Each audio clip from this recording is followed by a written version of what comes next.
Havana, 1960. A woman sits on the edge of a hotel bed. Her hands won't stop shaking. In her lap is a jar of cold cream. Hidden inside that cream are 2 small capsules. CIA-issued poison, potent enough to kill a man within minutes. Her name is Marita Lorenz. The man sleeping 3 feet away is Fidel Castro, her ex-lover, her target. She twists open the jar. The capsules have dissolved into the cream. Useless. Months of planning. An entire intelligence operation funneled through one heartbroken woman, reduced to contaminated moisturizer in a Havana hotel bathroom. Castro stirs, opens his eyes, looks at her. According to her own testimony, he already knows why she's there. He reaches to the nightstand, pulls out his .45 caliber pistol, and places it in her hands. "You can't kill me," he says. "Nobody can." She doesn't pull the trigger. This was attempt number 84. There were 638 others. The Central Intelligence Agency, the most powerful espionage organization in human history, spent 50 years and hundreds of millions of dollars trying to kill one man. They used poison, Mafia hitmen, exploding cigars, a contaminated diving suit, an exploding seashell planted on the ocean floor, LSD sprayed into a radio studio, thallium salt in his shoes designed to make his beard fall out. They sent his own ex-lover back to him with poison hidden in cold cream. 638 documented attempts, not a single success. But here's what nobody tells you about any of it. Castro wasn't surviving on luck. He knew about the plots before the assassins did. How is that possible? And what did it truly cost the most powerful nation on earth to discover they were never the hunters? January 1959. Fidel Castro rides into Havana on the back of a military jeep, rifle over one shoulder, cigar between his teeth. He's 32 years old, 6'3", with a thick black beard that will become the most recognizable face in the Western Hemisphere. 6 months earlier, CIA analysts had classified him as a minor insurgent, a jungle rebel camped in the Sierra Maestra Mountains with a few hundred guerrillas and no realistic path to power. They wrote him off as a nuisance. Now he controls a Caribbean island 90 miles from the coast of Florida, and those same analysts are rewriting every assessment they ever filed. The Eisenhower administration watches, but doesn't panic. They've done this before. In 1953, the CIA overthrew the democratically elected government of Iran. 8 days.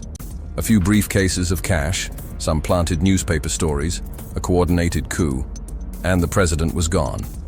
In 1954, Guatemala. Same playbook, faster execution. The sitting president removed in under 2 weeks, replaced with a military colonel who answered American phone calls. 2 sovereign governments erased without breaking a sweat. Cuba should follow the same script. 1 small island, 1 bearded revolutionary with no air force, no navy, and no serious allies. This should take weeks. Then Castro moves faster than anyone in Washington anticipated. He nationalizes American businesses, not 1 or 2, all of them. Sugar refineries, oil companies, telephone networks, hotels, casinos. $1 billion in U.S. assets seized, overnight. Not through negotiation, not gradually, overnight. The executives who owned those assets don't file polite complaints. They call senators, they call the White House. These are men whose families had operated in Cuba for decades. Men who golfed with Eisenhower. Men whose donations bought the kind of access that makes governments move. Their lobbyists descend on Washington with a single demand. Fix this. The CIA receives its orders. Make the problem disappear. But while the agency is still drafting operational plans, Castro makes a second move that changes everything. He turns to Moscow. Soviet military advisors arrive in Havana, then equipment, weapons, radar installations, then intelligence officers from the KGB itself. The jungle rebel, who was supposed to be a manageable nuisance, is suddenly backed by a nuclear superpower. The easy target has become the most dangerous man in the Western Hemisphere. And behind the public moves, the speeches, the nationalizations, the Soviet embrace, Castro was quietly building something else. Something the CIA wouldn't discover until it was far too late. Here's what you need to understand about why Washington lost its mind over one island. Here's what you need to understand about why Washington lost its mind over one island. Every leftist movement in Latin America was watching Cuba, Venezuela, Bolivia, Chile, Colombia. Revolutionary groups across the continent were studying Castro, waiting to see what happened to him. If he survived, if one man could nationalize $1 billion in American property, ally himself with the Soviets, and still be breathing a year later, he became living proof of something that terrified Washington more than any missile. Every leftist movement in Latin America was watching Cuba, Venezuela, Bolivia, Chile, Colombia. Revolutionary groups across the continent were studying Castro, waiting to see what happened to him. If he survived, if one man could nationalize $1 billion in American property, ally himself with the Soviets, and still be breathing a year later, he became living proof of something that terrified Washington more than any missile. You can defy the United States and live. Every nationalist leader, every student organizer, every guerrilla commander in South America would see that proof, and they'd act on it. The domino theory wasn't abstract. It was sitting 90 miles from Key West, giving 4-hour speeches on live television, daring anyone to do something about it. The CIA's mandate shifted. This was no longer about installing a friendly government. This was elimination. The directive came from the very top. Fidel Castro cannot be allowed to exist. Operation Mongoose was born in late 1961. It became the largest covert operation in CIA history. 400 agents assigned full-time to a single objective. A budget of $50 million per year in 1961 money. Entire divisions within the agency reorganized around one mission. The Technical Services Division began designing custom poisons, odorless, tasteless compounds engineered to kill without a trace. The Western Hemisphere desk recruited assets inside Havana. Safe houses established across the Caribbean. Communication networks built. Cover identities created for dozens of operatives. The full weight of American intelligence, the best funded, best equipped, most experienced espionage apparatus in human history, organized around one target, one man, on a small island 90 miles from Florida. They had the resources, the technology, the expertise, direct presidential authorization. They had toppled 2 governments in the last decade without losing a single agent. Their target ate, slept, and gave public speeches in predictable locations on a tiny Caribbean island. How hard could it be? The poison program came first. Botulinum toxin, one of the deadliest substances known to science. Kills in hours, nearly impossible to detect in an autopsy. The lab developed capsules that dissolved in liquid without altering taste, color, or odor. By any professional standard, they were flawless. The plan was textbook. Recruit someone with access to Castro's inner circle, get them close to his food or drink, drop the capsule in his glass. One pill. Quick, clean, deniable. It never worked. Not once. Castro employed food tasters, not as a formality, but as permanent protocol. His kitchen staff rotated constantly. They didn't know which dish was destined for him until the moment it was served. He ate at random locations, at random times, sometimes changing plans minutes before sitting down.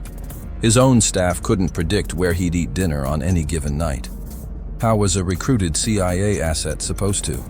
The agency delivered multiple poison capsules to agents inside Cuba over the following months. Not a single one ever reached Castro's plate, so the agency made a deal with the devil. In 1960, CIA officers approached Santos Traficante and Sam Giancana, 2 of the most powerful Mafia bosses in America. The logic was cold. The mob had something the CIA didn't. Before Castro's revolution, American gangsters had run Havana's casinos, hotels, and nightclubs. They had networks inside the city going back decades, bartenders, hotel managers, waitstaff, people who could get close to Castro in ways the agency's own operatives never could. Think about what that means. The US government, the same government running the FBI to prosecute organized crime, was handing poison capsules to mob bosses and asking them to commit murder on its behalf. That alliance would haunt the CIA for decades. Congressional investigations, careers destroyed, an entire chapter of American intelligence history the agency would spend years trying to bury.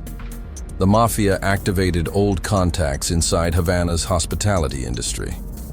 An agent inside the Havana Libre Hotel, one of Castro's regular stops, was tasked with slipping the capsule into his drink.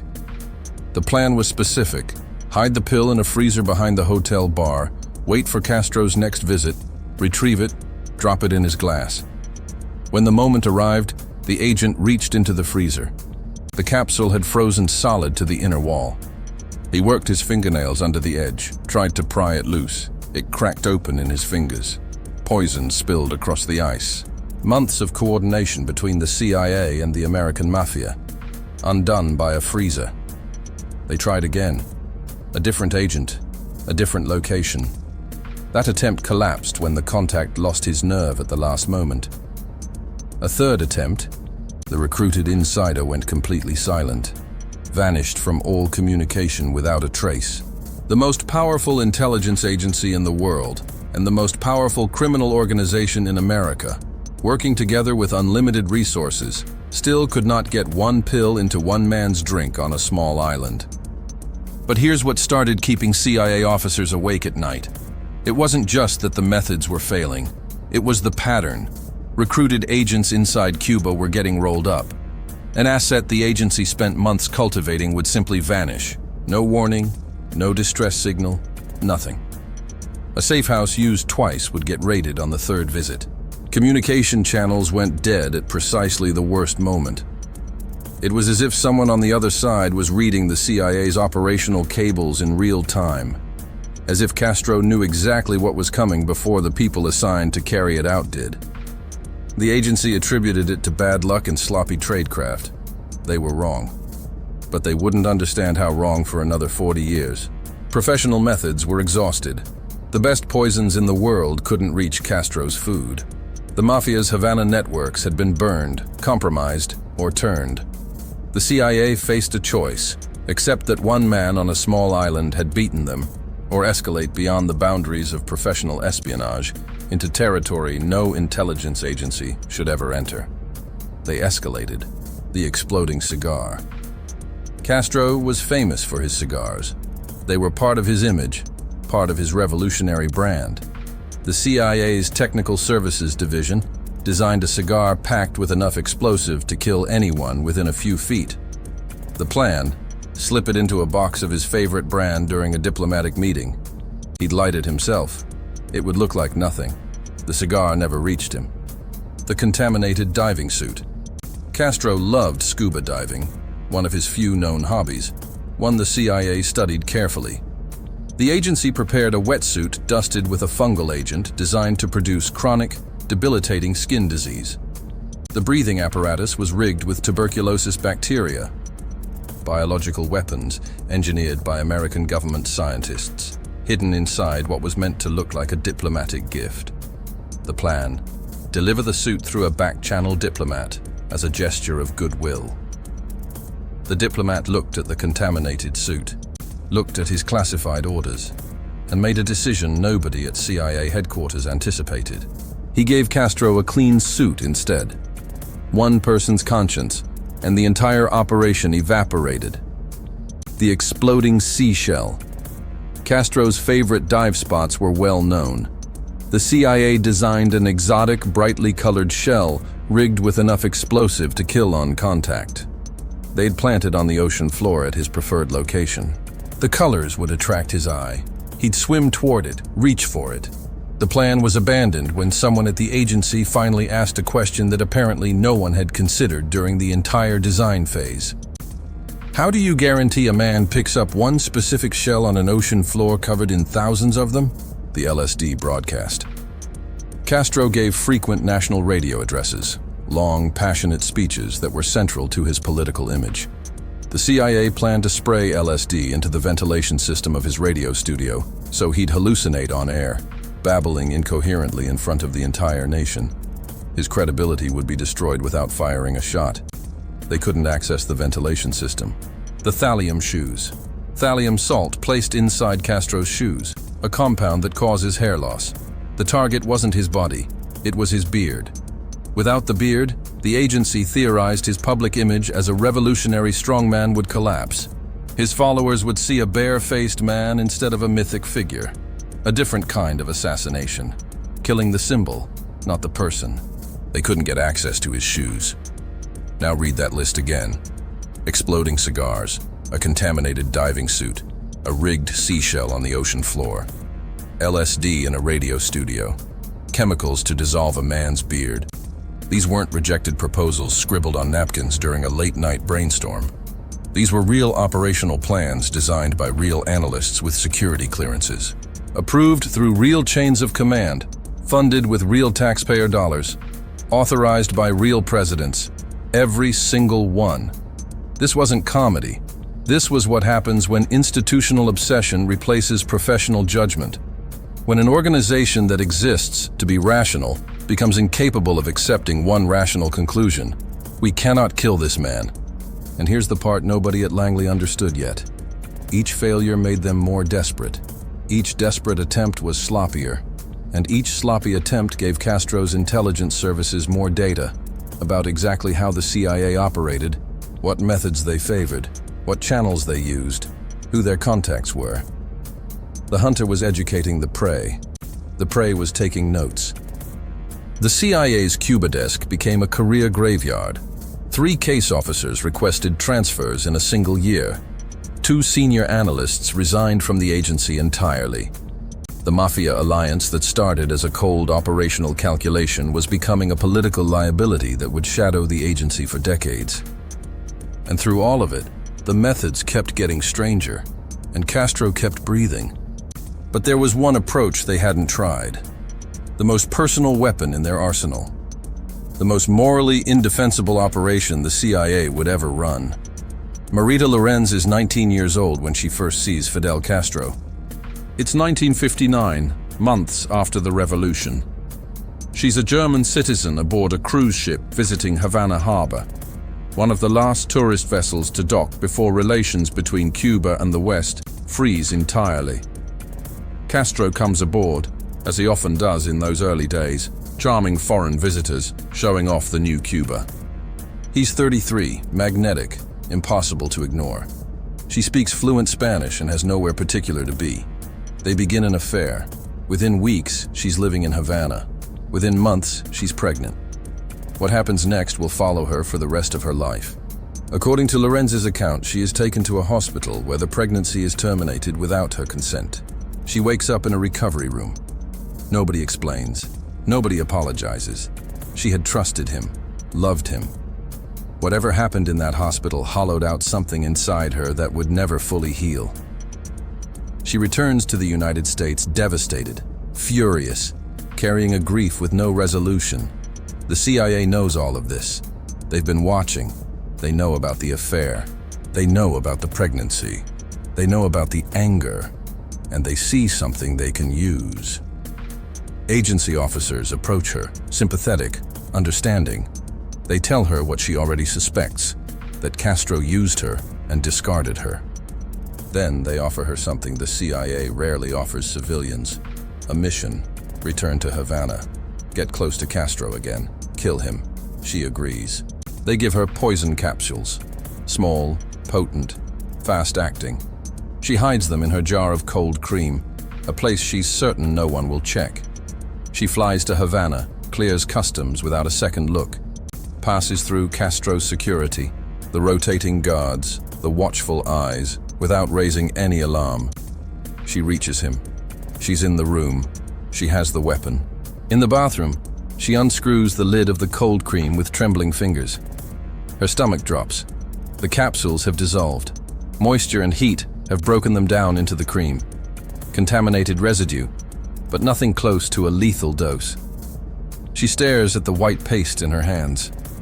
There is no plan B, no backup capsules, no extraction team waiting outside, no second weapon.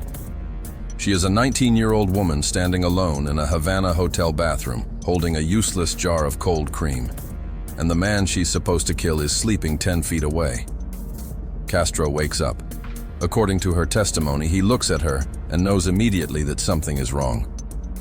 He doesn't shout, doesn't call his guards.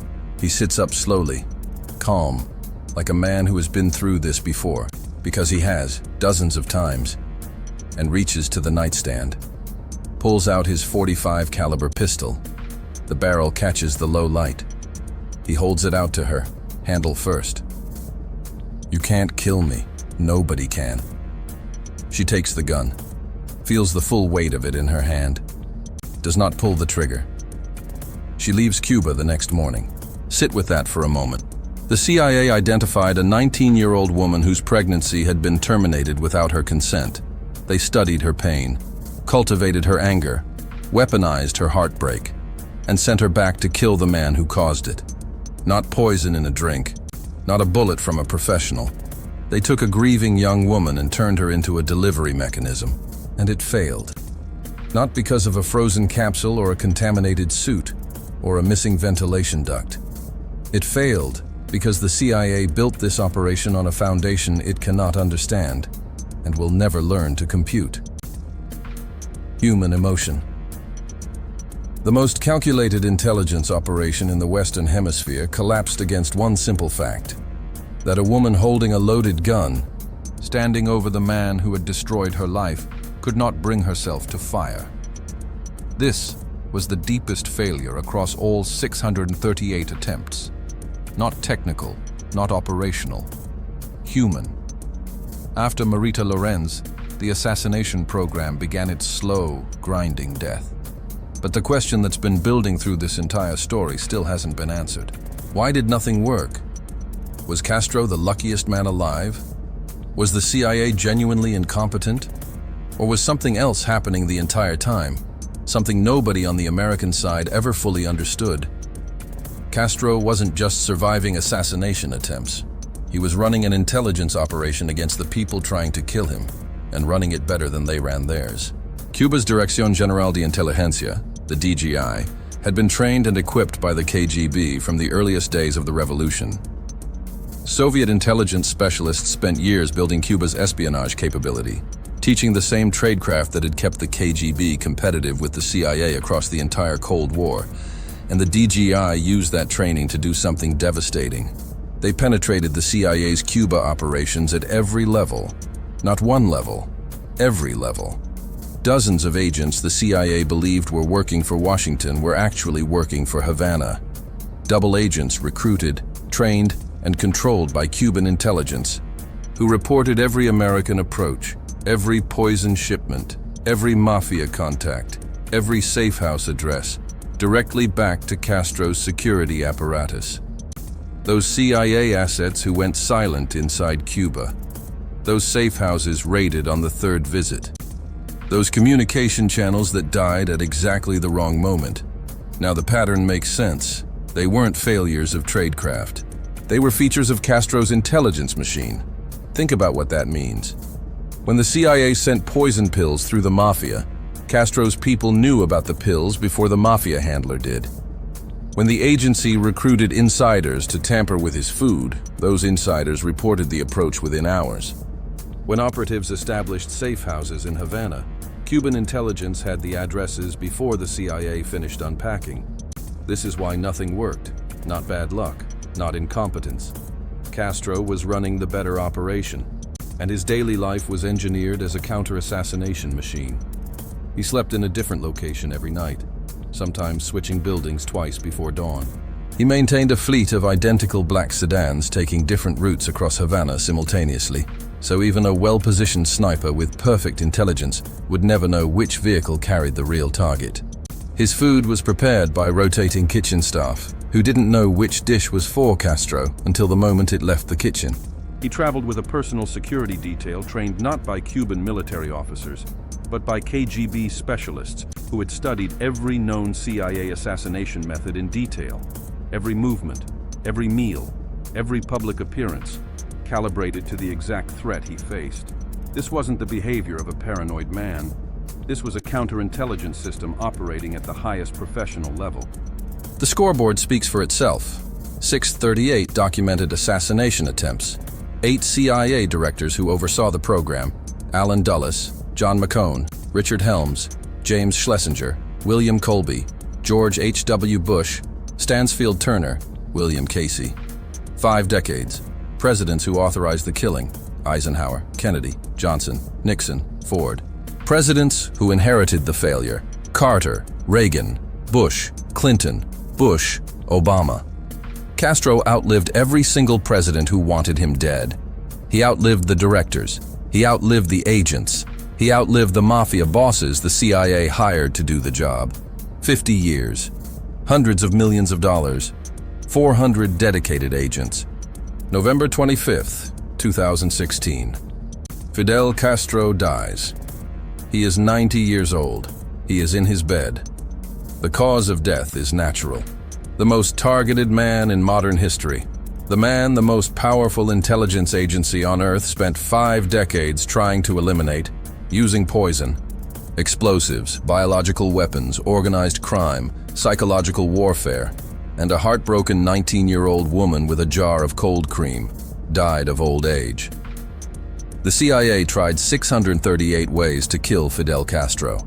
The one thing that finally worked was the one thing they never tried: time. His final act of defiance wasn't a revolution. It wasn't a speech. It was a heartbeat.